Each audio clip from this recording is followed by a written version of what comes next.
Siska, Tira, oke, alhamdulillah ya pada pertemuan kali ini semuanya dapat berhadir. Oke, sebelum kita mulai pembelajaran hari ini, Ibu mau cek dulu nih apakah kalian masih ingat materi minggu lalu. Nah, silahkan kalian kerjakan soal yang ada di papan. Ibu kasih waktunya 10 menit.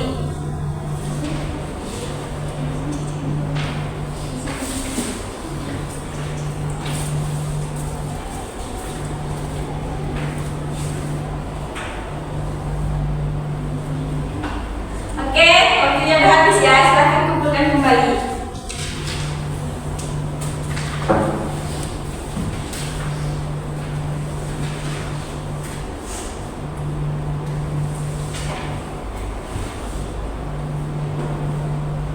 Nah, coba kalian perhatikan gambar yang ada di layar. Gambar pertama ada gambar apa? Seorang anak yang mendorong meja kan? Mana yang berwarna hitam ini posisi awal dari si mejanya, dan ketika didorong anaknya dia berdiri di sini. Nah, ketika anak tersebut menggeser mejanya, apakah ada yang berubah dari meja tersebut? Jika iya, apa yang berubah? Posisinya. Ya, betul sekali ya. Yang berubah adalah posisi dari meja tersebut. Nah, ketika anak itu menggeser meja itu, apakah mejanya sama seperti tadi? Apakah mejanya berubah ukuran? Enggak ya. Jadi yang berubahnya posisi si meja, namun ukuran dan bentuknya tetap sama. Yang kedua ada gambar apa? Dua orang anak yang sedang bermain catur. Nah, ini juga sama, di mana anak-anak caturnya ini awalnya pada posisi masing-masing kan. Nah, setelah mereka memainkannya, posisi anak-anak catur itu akan bergeser atau berubah. Begitupun yang gambar ketiga, ada seorang anak yang sedang bermain perosotan. Nah, ada yang tahu kenapa?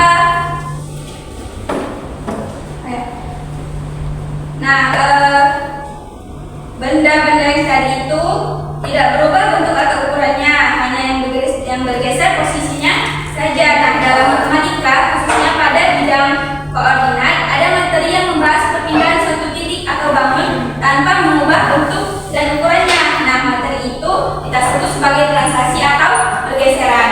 Nah, ada yang tahu nggak apa kenapa kita perlu belajar translasi? Ada yang tahu? Ya, betul sekali ya. Nah, karena dalam kehidupan sehari-hari, translasi ini banyak digunakan. Misalnya pada desain grafis, animasi, permainan video, dan lain-lain. Nah, di mana dengan memahami translasi tadi, kita nggak hanya bisa menyelesaikan soal matematika, tapi juga bisa melihat bagaimana matematika itu dipakai dalam dunia nyata. Nah, adapun tujuan pembelajaran kita pada hari ini, yaitu yang pertama, siswa memahami makna translasi melalui contoh konkret sehari-hari.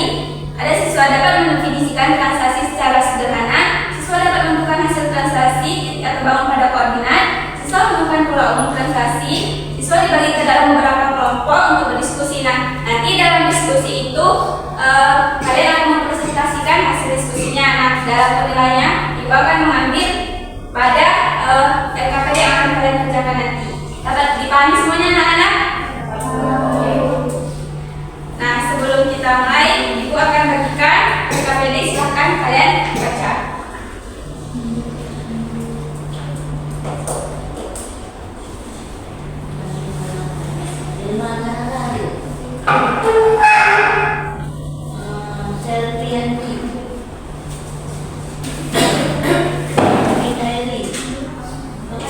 Lalu bagaimana translasi dalam koordinat kartesius?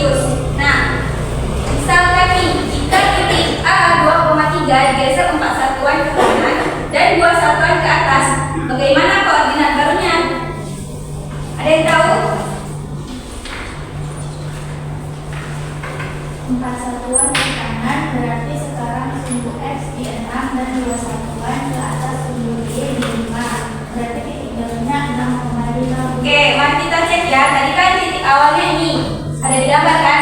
2,3.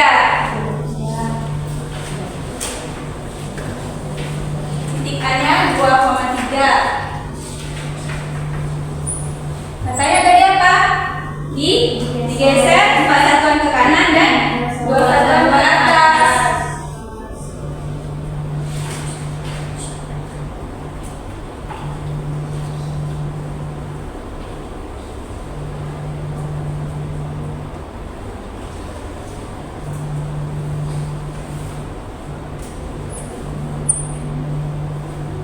Nah, kita hitung sama-sama ya. X-nya awalnya berapa?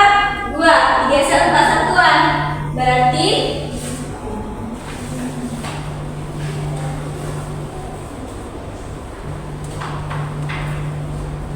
digeser 4 satuan ke kanan. Ke kanan itu dia sumbu positif kan? Berarti kita tambah dengan 4 sama dengan 6. Lalu yang untuk Y-nya 2 satuan ke atas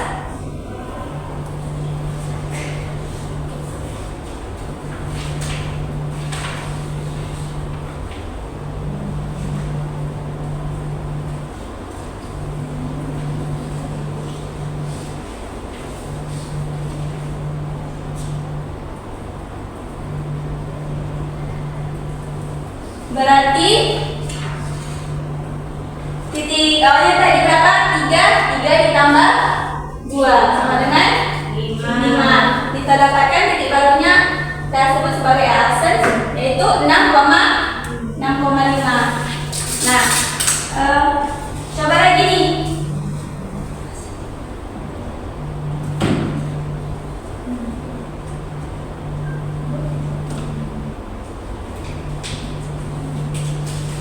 Dengan titik C 0,-2 digeser 3 satuan ke kiri dan 1 satuan ke bawah. Berapa koordinat barunya?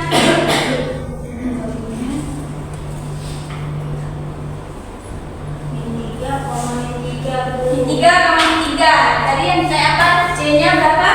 0,-2 digeser 3 ke kiri, 1 ke bawah.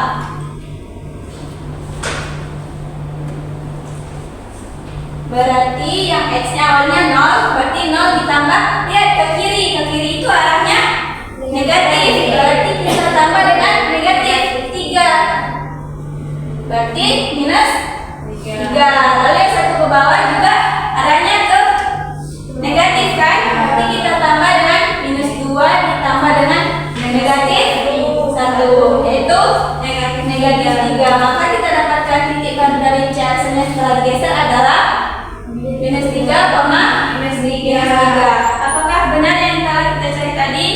Benar. Ya, benar ya. Ini titik koordinat barunya dapat dilihat pada gambar. Di sini aksennya 6,5 dan C aksennya di minus 3,3. Nah, sehingga dari semua informasi tadi kita dapatkan nih rumus umumnya. Nah, tadi kan kalau dia ke kanan dan ke atas itu dia sama positif kan, berarti A satuan ke kanan jika A-nya lebih besar dari 0 dan A satuan ke kiri jika A-nya lebih kecil dari 0. Dan yang kedua B satuan ke atas jika B-nya lebih dari 0 dan B satuan ke bawah jika B-nya lebih kurang dari 0. Berarti kesimpulannya apa? Ada yang tahu kesimpulannya apa? Ada yang tadi udah informasi yang kita dapatkan?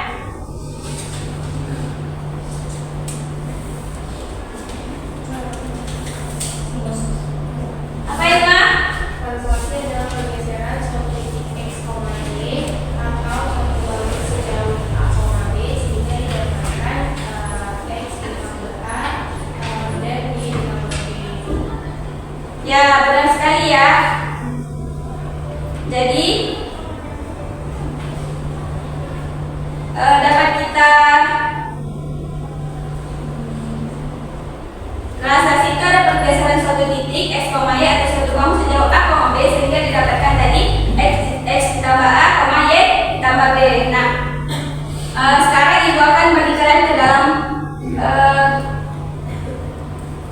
3 kelompok. Silakan kalian mengerjakan soal yang ada di LKPD-nya. Silakan Siska bergabung dengan Asfia, Vidya dengan Selvi, dan Alda dengan Diva. Oke, silakan dikerjakan ya yang soal yang ada di LKPD yang sudah dibuat tadi.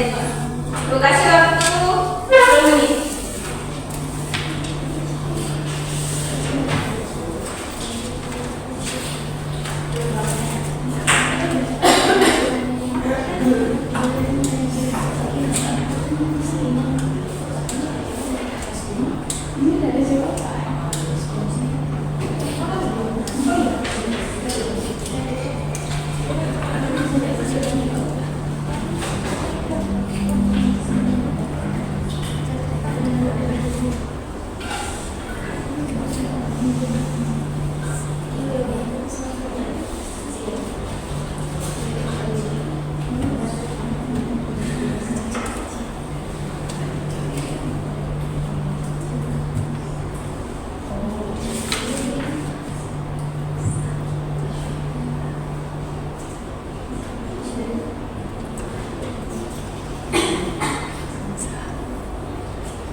Oke, karena waktunya udah habis, silakan dikumpul kembali.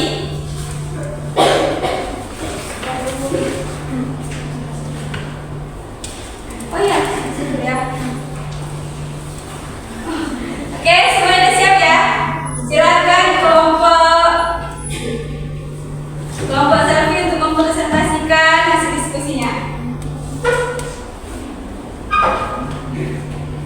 Saya dari kelompok 2 ingin mempresentasikan hasil kerja diskusi kami. Oke, untuk soal yang pertama adalah sebuah persegi ABCD dengan A titiknya adalah 1,1, B 3,1, C 3,3, dan D 1,3 ditranslasikan sejauh 4 satuan ke kiri dan 2 satuan ke atas. Nyatakan kasus di atas dalam bentuk translasi A, B. Nah, yang sudah kami cari itu ialah translasi sejauh 4 satuan ke kiri dan 2 satuan ke atas dapat dinyatakan dalam bentuk min 4 dan 2. Lalu untuk tentukan banyak hasil translasi persegi ABCD itu ialah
ditransaksikan kepada min 4 dan 2, maka kami dapatkan titik bayangan A aksennya itu ialah min 3,3. Lalu untuk yang B, titik awalnya itu ialah 3,1.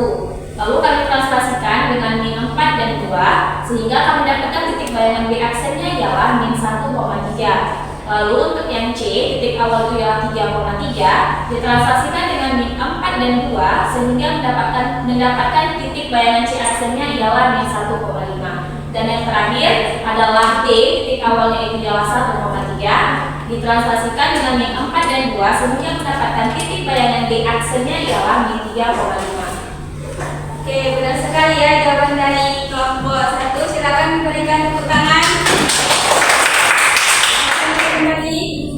Nah, tadi dapat kita lihat ini persegi sebelum dia ditransaksikan dan setelah dia ditransaksikan 4 satuan ke kiri dan 2 satuan ke atas, maka gambar perseginya menjadi di sini.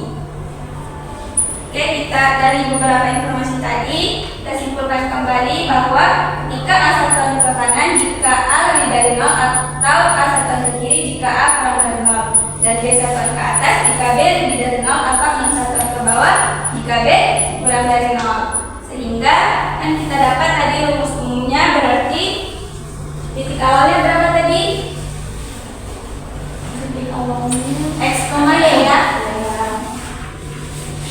X, Y digeser sejauh A, B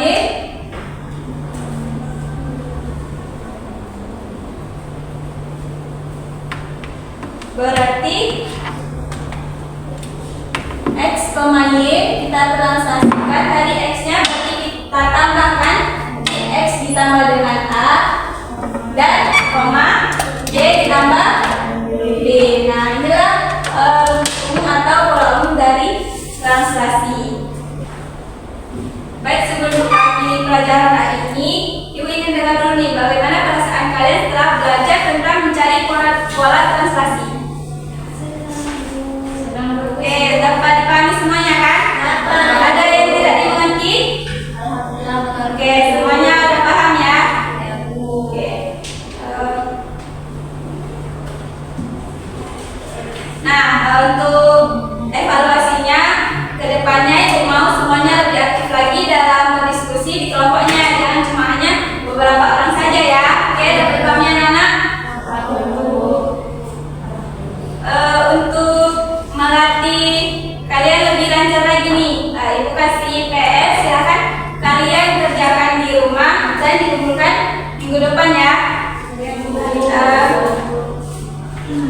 Jadi anak-anak, dari materi transaksi hari ini kita belajar nih bahwa dalam hidup setiap langkah kecil yang kita ambil sekalipun hanya bergerak sedikit dapat membawa kita ke posisi yang lebih baik, sama seperti titik yang bergeser dalam translasi tadi. Kita pun perlu terus bergerak ke arah yang positif. Nah, ingatlah bahwa perubahan tidak harus besar, yang penting adalah konsisten dan tidak berhenti berusaha. Kita belajar, saling membantu, dan jadilah pribadi yang mau maju sedikit demi sedikit. Oke, untuk pertemuan minggu depan silahkan kalian belajar materi refleksi ya. Dan sebelum